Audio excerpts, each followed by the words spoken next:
there we go. It's going.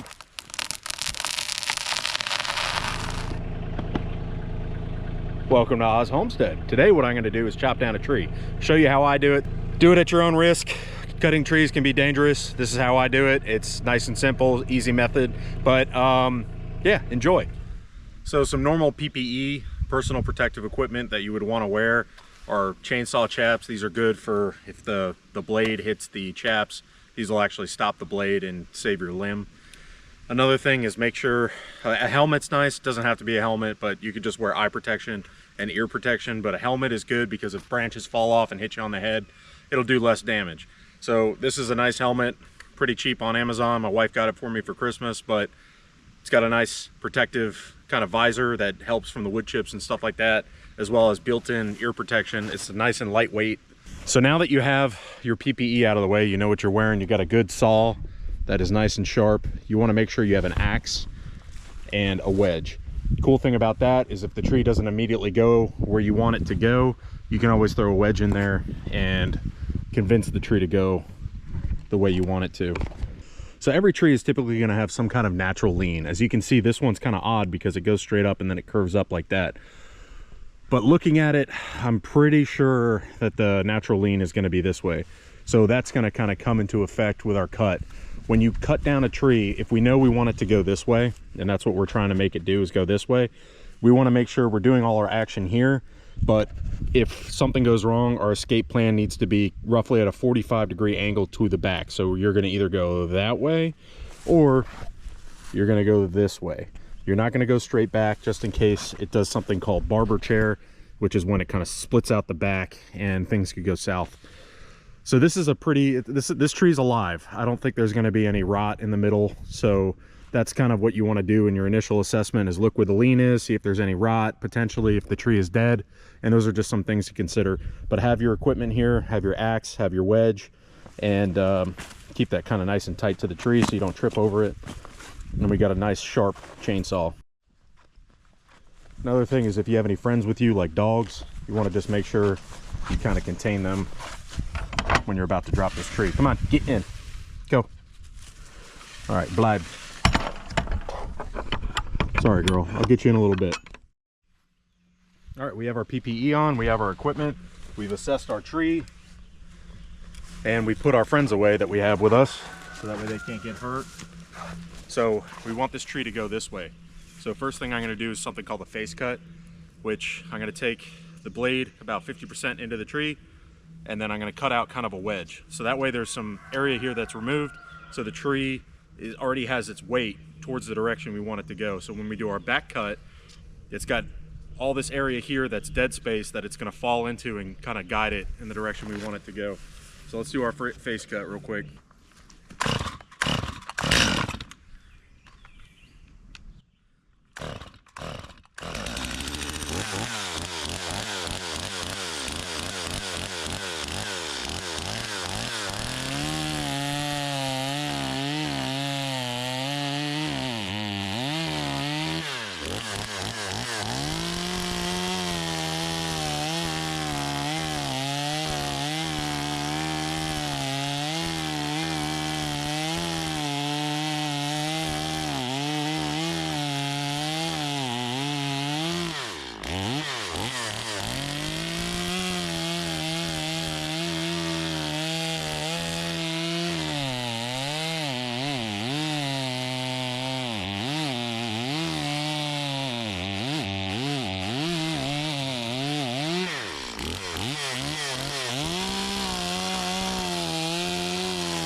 Got our axe. Let's see if we can get this out of here.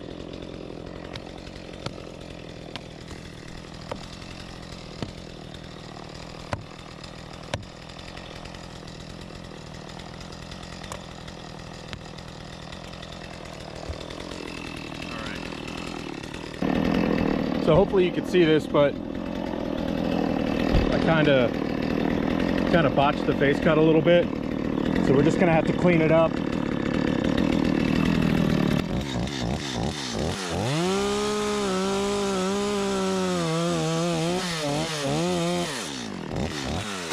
That's a lot better. So now that we got our face cut in the direction we want it to go, we're gonna go ahead and do our back cut. Yeah, I'm just moving the trailer to get the hogs.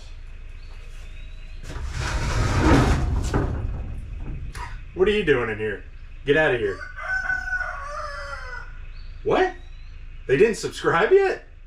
I can't believe that. You gotta subscribe, man. That's ridiculous. It really helps us out a lot, you know? Some likes, comments, subscriptions really pushes the channel forward. If you don't want to be a part of that, yeah, okay, fine. You're right, Rooster. I guess we'll take you to the butcher too. And our back cut is going to be roughly 2 to 3 inches above that face cut in the back.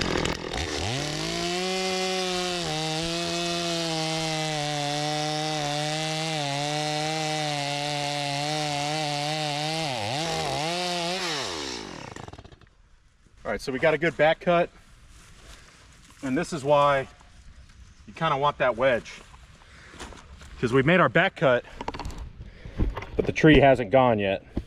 So we've got our wedge in there.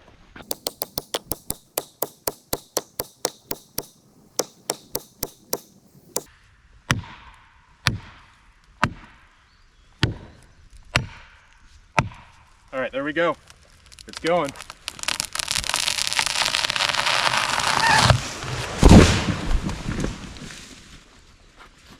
So I think that's safe to say that's where we wanted it to go. So, like I said before, I botched that face cut. You can see kind of where I had to come in twice just because I didn't line it up perfectly. But this is where our face cut was, and this isn't really straight either. This is kind of at an angle, this back cut here. But this is the meat that was kind of left, and so that's the hinge. That's all that's left that's holding that tree. So when I put the wedge in and pushed that tree up and just gave it enough to go where we wanted it to go.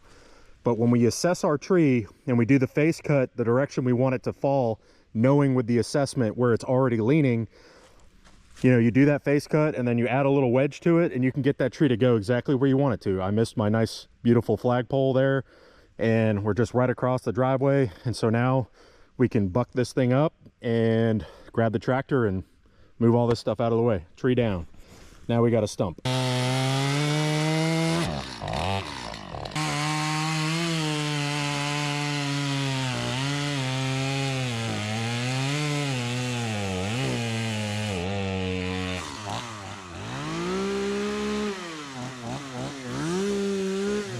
So now that we only have the stump left, we have the rest of the tree bucked up so I can just grab it with the grapple.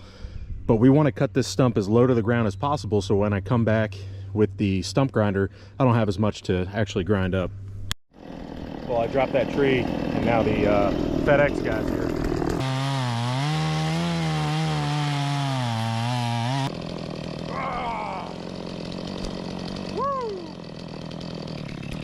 I'm a little sweaty, but now that the tree is down and I took the top of the stump off, I'm just gonna grab Tammy the tractor, bring her over here, and we're gonna move all this stuff out of the way.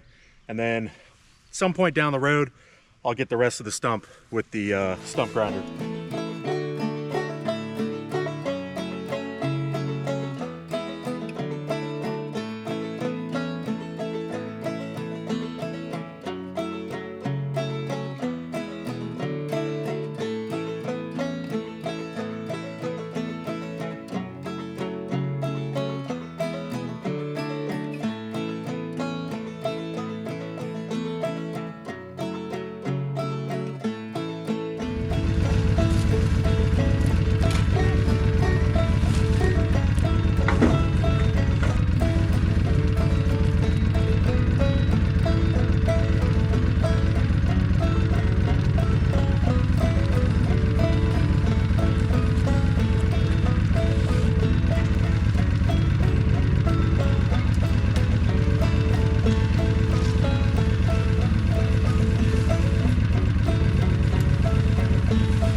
Well, projects are always a little bit more interesting when you have Australian cattle dogs. All right, I'm gonna get the rest of this debris out of here, and then I'm gonna process some firewood and just keep busy the rest of the day. But thanks for tuning in. I hope you found this video useful. Make sure you comment, share, subscribe, like, and ring the bell icon. Thank you so much.